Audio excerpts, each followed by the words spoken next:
Anyone that knows me, especially when it comes to video games, knows that I am a huge fan of the Mortal Kombat franchise.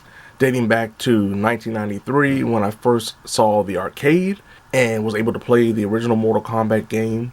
And of course, finding out that it was coming onto the Sega Genesis, that convinced me to become not only a console gamer in terms of the Genesis, but also a Mortal Kombat fan because of the amount of hours that I put into the Genesis version. And I don't mean just a fan of the franchise in terms of the video games. I, especially as a kid, was a die-hard Mortal Kombat fan to the point that I wanted everything that had the logo, the name Mortal Kombat associated with it. Be it action figures, comic books, even novels, screenplay write-ups that you could buy. Like, just ridiculous amount of stuff that I have associated with Mortal Kombat in my collection, in my library, because of how much of a fan I was as a kid. And as the years progressed, I stayed a fan of Mortal Kombat, even though it started waning a little bit, especially during the Armageddon era. But pretty much no matter what, I stayed true to being a die-hard Mortal Kombat fan. And one of the greatest moments I have as a fan is associated with the 1995 movie. I remember going the day that it came out with my dad to Parham Road, about 40 minutes away from my house, because that was the closest theater at the time that was actually screening Mortal Kombat 1995.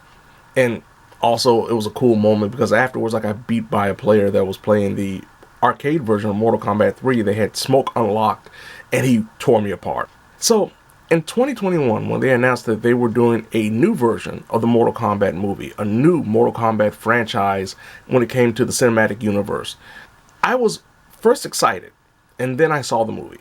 There is literally three things that I like about the 2021 movie.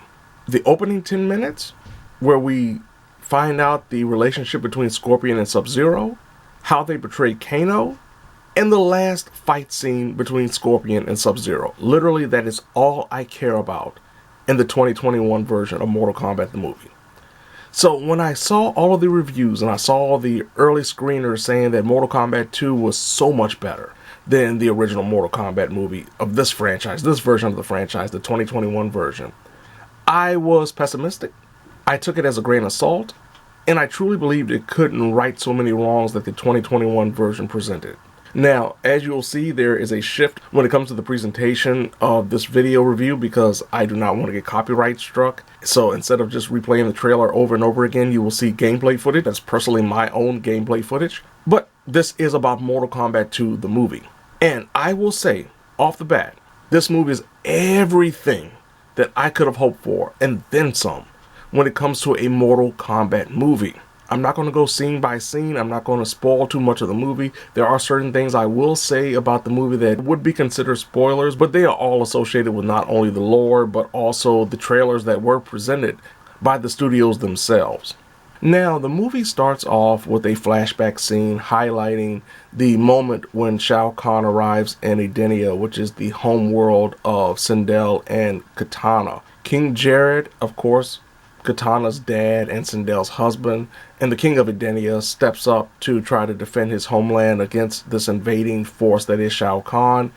And unlike pretty much the lore of the video games where we are believed that Jared pretty much gets crushed by Shao Kahn easily, we have a great fight scene to open up the movie where, of course, Shao Kahn does win and he adopts Kitana as his daughter, takes Sindel as his wife, and it leads to a flash forward where we see Kitana training with Jade, and that pretty much sets the standard of what we expect from this movie going forward, which is what I appreciate so much. It's a little bit of talking here and there, maybe a little bit of lore, a little bit of backstory, a little bit of character development, and then we have big fight scenes. That is Mortal Kombat 2 in a nutshell, which is exactly what I wanted from this movie and what I wanted from the 2021 version as well. You know, we get a little bit of story, we get a little bit of talking, we get a little bit of character development, but then we have these grandiose fights. And we did not get that in the 2021 version. We get this in spades. Tremendous amount of fights in this movie. Like, ridiculous amounts. I do not want to spoil who matched up with who. Of course, once again, some of the trailers do spoil who matches up with who, including one fight between two of the biggest female characters in the franchise. But majority of the time, we are getting action back to back, wall to wall, and I am here for it so much. Now, I also will say from a slight negative standpoint, this isn't a traditional tournament. Even though we mildly had a traditional tournament in the Mortal Kombat the 1995 version, this version doesn't have a traditional tournament. It is a team-style elimination series. You have 5 people representing Shao Kahn's team, and you have 5 people representing Earthrealm. And as they lose, of course, you lose a point, and that's really it until the last man is standing. It's a Survivor Series style elimination match from WWE. It is not a traditional tournament, which we still haven't had fully in a Mortal Kombat experience, be it a video game or the movie.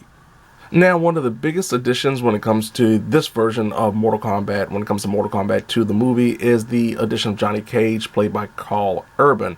And when the announcement was made that he would be playing Johnny Cage, I wasn't too thrilled, mostly because he looks older than Johnny Cage, especially when it comes to Mortal Kombat 2 in the video game timeline. But instead of presenting Johnny Cage one-to-one in terms of the Mortal Kombat 2 game timeline, we have this Johnny Cage as a failed, or just an old actor essentially of action movies that what we see a clip of was dated back in 1996, and now here we are in modern 2026. So we have a situation where you have Johnny Cage trying to do the Comic-Cons, trying to do the autograph signings and everything, and nobody cares because he's washed up essentially. And now the age of the aging film actor, especially when it comes to action stars, doesn't matter. But he's still Johnny Cage. He's still important in the realm of Earth, at least to the god of thunder known as Raiden. And he and Sonya confront Johnny Cage and invite him to come to this secret area. The fact is that Johnny Cage plays kind of as the character avatar. He's the guy that we see the weirdness of Mortal Kombat in this version through the eyes of Johnny Cage, like we did with Cole Young, a brand new character in the Mortal Kombat franchise in the 2021 movie. Now, Cole Young is still a part of this movie. He's still a part of the franchise, at least for Mortal Kombat 2. And he's really scaled back in terms of a level of importance and screen time in this movie. And really, it's for his benefit, because we have the summary of, hey, I'm fighting this cause because I'm trying to protect my family. And I will say that they actually make his plot armor and his weaponry from the first movie a little bit cooler in the Mortal Kombat 2 movie, with the explanation of what it is, instead of it being literal plot armor to stop Goro in Mortal Kombat 2021. Now, Johnny Cage, of course, is not too pleased with everything that's happening. He doesn't like the idea of being thrust into this do-or-die situation, and he tries to leave.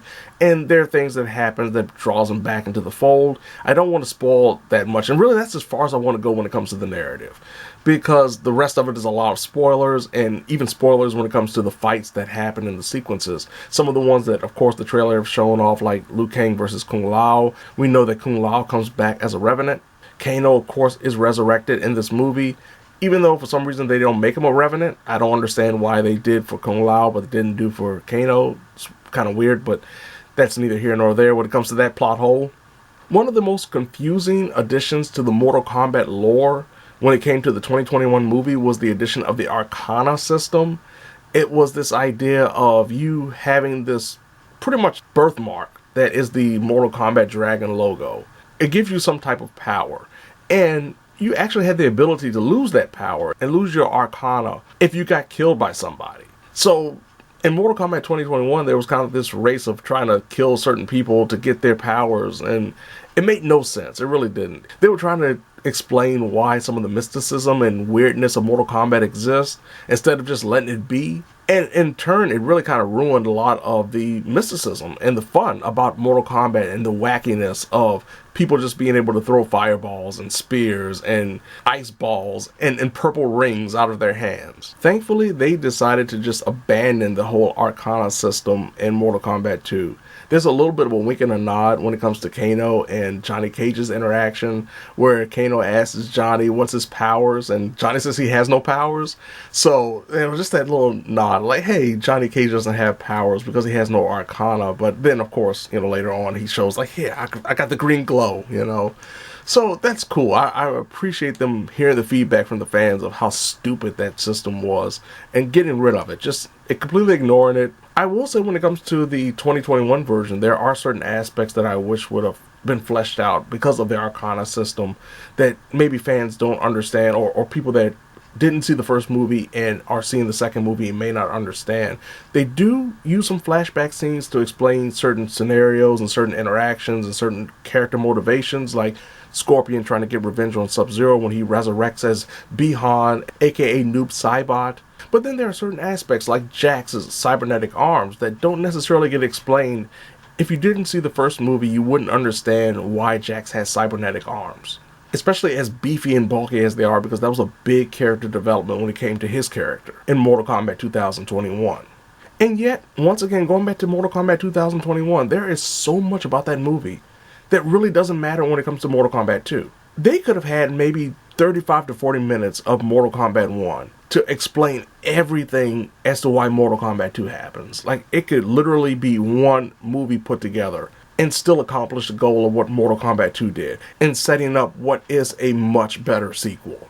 And one of the reasons why this sequel is so much better, not only because of them abandoning things that didn't work in the first movie, or just really trying to give fans an action-packed experience, it's also the fan service in the best way possible. Some of the stages from the original Mortal Kombat games, especially when it comes to Mortal Kombat 2, are so well done in this movie. Beyond the fighting and some of the character developments and some of the twists, one of the biggest things that made me smile was the depiction of the Deadpool from Mortal Kombat 2. I could have never imagined them pulling off the Deadpool so magnificently in a movie, in a live action movie, as they did here. It is one of, if not the most captivating moments as a Mortal Kombat fan that I have had. Now, I could go on and on about a lot of the things that made this movie so fun for me, be it little Easter eggs like a teasing of a particular deadly alliance. Maybe if we have Mortal Kombat 3 the movie, you know, of course the Deadpool, as I mentioned, certain stages, even the fights, especially the Liu Kang Kung Lao fight that everyone is raving about, and for good reason. But there are some flaws when it comes to Mortal Kombat 2's presentation, especially when it comes to certain characters. Now, I, once again, am not one that is looking at this movie or the franchise in general and needing it to be one-to-one in terms of the lore and what Mortal Kombat the video games have produced. I mean, Mortal Kombat 1995, which I adore, doesn't have a one-to-one presentation when it comes to Mortal Kombat the franchise. And they had a lot less lore to deal with back then than they do now. And even though I wasn't the biggest fan of the presentation of Johnny Cage, I think that by the end he actually, Carl Urban, fit well as the character, especially this advanced age version. I think Katana's presentation was absolutely fantastic. Shao Kahn was amazing. Liu Kang, once again, is shown to be a great protagonist and hero that, for some reason, doesn't get the spotlight he deserves in both of these movies. Beyond certain scenes, like he's not the figurehead, he's not the champion of Earthrealm, when he should be. Because fans connect with him as a character. He feels natural as a character, as crazy as that sounds when it comes to Mortal Kombat. But on the opposite end, Shang Tsung, this is 2 Mortal Kombat movies in a row where he's felt like less of a threat. Beyond one moment in this movie where he looked like a threat, Shang Tsung is still so devalued in this version of the franchise that it shocks me. While Shang Tsung may not be the biggest of big bads when it comes to the Mortal Kombat franchise, he is one of, if not the most iconic boss when it comes to the consistency and the longevity of the Mortal Kombat franchise. He's rarely, if ever, devalued. He's felt like a main villain several times, be it in the early games or most recently in the later Mortal Kombat iterations. And it just feels like this version of Shang Tsung doesn't reach that level, but that may change considering, as I said, the tease of maybe a deadly alliance. Now, I also will say that Quan Chi didn't feel as threatening and menacing as a sorcerer that we may have hoped and expected of him, especially with his introduction in this franchise.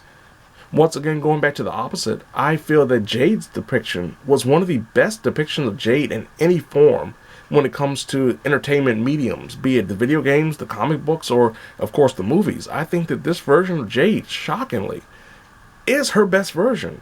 She may not have the quote-unquote aesthetic look of Jade that a lot of people are complaining about, but when it comes to the honor and the feel of Jade, no matter what side of the fence she's on, especially when it comes to protecting Katana and her friendship with Katana, this is one of the, if not the best version of Jade that we've seen in any Mortal Kombat medium.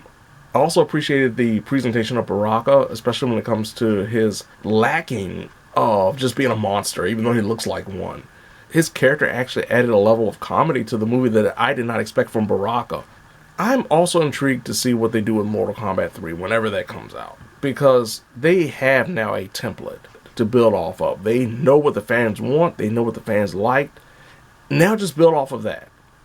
I'm intrigued to see where they go with certain characters, especially considering some of the deaths, the shocking deaths, especially later in the movie, that I did not see coming. I just hope it comes a lot quicker than Mortal Kombat 2 did compared to Mortal Kombat 2021. I am so thankful that they course corrected the ship that was 2021's Mortal Kombat, because if it kept going in that direction that the first movie went, this would have been even more atrocious. Thankfully, they didn't have that problem. We have a great Mortal Kombat experience. Still not necessarily perfect, not a flawless victory, but a fantastic viewing experience, and mostly what you would want from a Mortal Kombat movie.